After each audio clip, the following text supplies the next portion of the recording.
রাধে রাধে। ওম নমো ভগবতে বাসুদেবায়।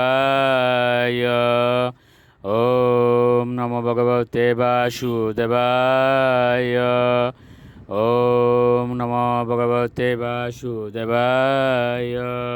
শ্রীমদ্ ভাগবত চতুর্থ স্কন্দ পুষণম সপ্তম অধ্যায় যজ্ঞের যজ্ঞানুষ্ঠান।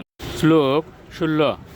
মৈত্রেয় উবাচ সমাপৈ বংশমিড্যাংশম ব্রহ্মণা চানুমন্ত্রিত কর্ম সন্তানয়ামাস উপাদারিত্বিক আদিবিয়। অনুবাদ। মহর্ষি মৈত্রেয় বললেন, এভাবে শিব দক্ষকে ক্ষমা করলে এবং রাজা দক্ষ ব্রহ্মার আজ্ঞায় উপাদায় ও ঋত্বিকগণ সহ পুনরায় যজ্ঞকার্য আরম্ভ করলেন। শ্লোক 17।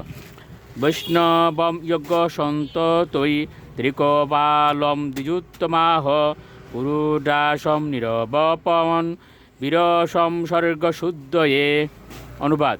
তারপর যজ্ঞকার্য শুরু করার জন্য ব্রাহ্মণেরা প্রথমে বীরভদ্র এবং শিবের অন্যান্য প্রেত পার্শ্বদের স্পর্শজনিত দোষের শুদ্ধির জন্য ব্যবস্থা করেছিলেন। তারপর তারা অগ্নিতে পুরুদাস নামক আহুতি দেওয়ার ব্যবস্থা করেছিলেন। শ্লোক 18। অদ্যুনাত্ত অভিষা যজমানো বিষাম্পতে দিয়া বিশুদ্ধয়া দদৌ তথা প্রাদুরভূত হরিয়। অনুবাদ। মহর্ষি মৈত্র বিদুরকে বললেন, প্রিয় বিদুর, বিশুদ্ধ চিত্তে রাজা দক্ষ যজুর্বেদীয় মন্ত্রসহ যজ্ঞে ঘৃত আহুতি দেওয়া মাত্রই ভগবান শ্রীবিষ্ণু তার আদি নারায়ণ রূপে সেখানে প্রকট হয়েছিলেন। শ্লোক 19।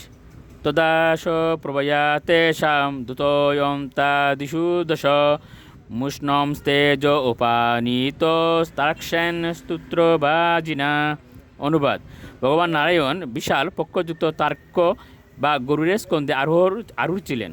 ভগবান সেখানে আবির্ভূত হওয়া মাত্রই সমস্ত দিক আলোকে উদ্ভাসিত হয়ে উঠেছিল এবং তার ফলে সেখানে উপস্থিত ব্রহ্মা এবং অন্য সকলের জ্যোতি কর্ব হয়েছিল। শ্লোক 20। শ্যামরণ্য রসনু অর্ক কিরীট জুষ্ট নীলালক ভ্রমর মণিত কুণ্ডলাস্য শঙ্কাব্জ চক্র সরচাপ গদাসী চর্ম বেগ্রুই ঈরন্ময় বুজৈ রিব কর্ণিকার। অনুবাদ।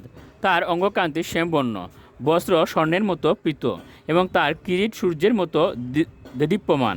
তার কেশরাশি ভ্রমরের মতো নীলাভ এবং তার মুখমণ্ডল কর্ণকুণ্ডল শোভিত। তার 8 হাতে শঙ্খ, চক্র, গদা, পদ্ম, ধনুক, বাণ, ডাল ও তরবারি এবং তার বাহু সকল বলয়, অঙ্গদ আদি স্বর্ণ আবরণে সজ্জিত। তার সারা অঙ্গ পুষ্পিত বৃক্ষের মতো শোভা ধারণ করেছিল। রাধে রাধে।